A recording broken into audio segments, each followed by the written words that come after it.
السلام عليكم بنات، كي دايرين؟ بخير؟ امور هانيه؟ كلشي مزيان؟ ايوا مرحبا بكم عندي عند صالون رشا بيوتي. المهم جبت لكم تاني فيديو جديد مع الشعيره البنات اللي هو هذا اللي ناشف بزاف، وكتشوفوا فيه ناشف كيفاش هذا الشعر دابا بنظركم غيبقى بحال هكا مسكينه معذبها، لا في الزيف لا في المشيط لا في اي حاجه في الدار. معندكش معاه ودريه زوينه وغزاله وكتحمق في وجهها تبارك الله فنه. شنو خاصها غير الشعر يرطب شويه وداويه، ديري الزيوت باش ما يتقررش. ملي كتهز لكم البنات هاد الخلطه دو شعره بحال هكا مقردين سبابهم الترطيبه، ولكن ماشي عند شي وحده اخرى قالت لي من رمضان وانا بغا نجي عندك، ما كتابش ليا يلا كتاب. كانت ماتلا مسكينه الوالده ديالتها يلا دابا شي 6 شهور دابا مسكينه، عاودات ليا وبكيت معاها، الله يرحمها ويلحقنا عليها مؤمنين يا ربي، كلنا غادي نموتوا. سعداتك فاعل الخير والله، الحمد لله على كل حال، هذه هي الدنيا. المهم ما عليناش. صافي البنات قالت لي انا من امتى وانا باغا نجي عندك، قلت لها بصراحه مزيان ملي ما جيتيش ديك الساعات، يعني بقيتي حتى داويتي شعرك، بقات كداوي فيه مسكينه حتى دوك التقراد كان محسك لها طوال اللي بحال هو هذا تقريبا اللي كان، ماشي هو هذا لا باقي مثلا غيبان الفوق. وهنا البنات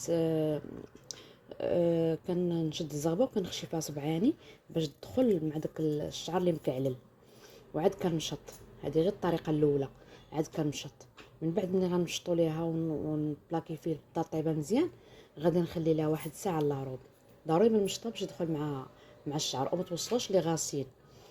صافي هنا حيت بزاف البنات كيطلبوا لي الطريقه، ولو انا رايحه الفيديوهات بزاف ديال الطريقه ما كيدخلوش الفيديوهات وهذا وغادي نجمعوا ليها ونخلي لها ساعه الا ربع. من بعد ساعه الا ربع غنبدا ان شاء الله ديك الساعه نبدا نجبد. دابا هنا خليتو لها ساعه الا ربع وبديت كنجبد دابا الجباد اللي هو عادي ديال الخدمه باش الزغبه تخرج رطبه. بهذه الطريقه هذه نجبد شويه ونخدم بالظهر. كتشوفوا الزغبه ملي دخلت مع الترطيبه هي كطيح، كتزيد تعاونني انا في الجباد.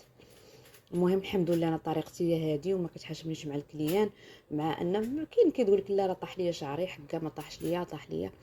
لا الشعر اللي كيطيح من جدر راه عادي. علاش؟ حيت حنا دابا شعرنا ما كنديرو ترطيبه ما والو كيطيح لينا، ولكن الا درنا الدواء ودرنا الزيوت راه كيتحبس داك التساقط ديال الشعر. ماشي كديروا سبب الترطيبه، شي وحده ترطب تقول لك لا وطاح ليا شعري وكله وما بقيتش باغا نديرها وكذا. لا اختي الشعر كيطيح بلا ترطيبه. سيروا داووا شعوراتكم، داووهم وعالجوهم وردوا لهم البال، ماشي تبقاو عا المواد شيميك وبلا مواد شيميك وفي نفس الوقت تقولوا حكا شعرنا طاح. الشعر بحال الورده، ملي كتسقيها كتحل وكتطلع، راه بحال الزغبه حتى هي مع الجلده ديال الراس كداوى الجلده وكتسقى والشعر كينوض زوين. حنا كنتكرفسوا عليه وكنبداو نقولوا حكا الكوافوره سبابي، ماشي كوافوره سبابك. وليتو كتخدموا بطريقتكم بوحدكم في الدار، وليتو كديروا شي مواد ما كتعرفوش ليها، شي تخربيق كديروه كتخرجوا على زغبتكم البنات. ديما سيروا للصالون وسيروا للصالون اللي كتعرفوا مولاتو كتخدم مزيان، ماشي اي صالون تدخلي تقولي حكا خرجت عليا مولات الصالون هذا. المهم ما عليناش. صافي البنات بغيت نقول لكم البنات بالنسبه للحاملات كيسولوني كيقولوا واش ممكن نديرها وانا حامله. كنقول لك اختي ديريها ولكن تكوني فتي 6 شهور، عندك 6 شهور الفوق ديريها. بالنسبه للمرضعه ديريها.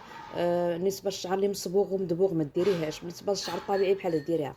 المهم شوفوا لي الشعير كيفاش هبط البنات هانتوما.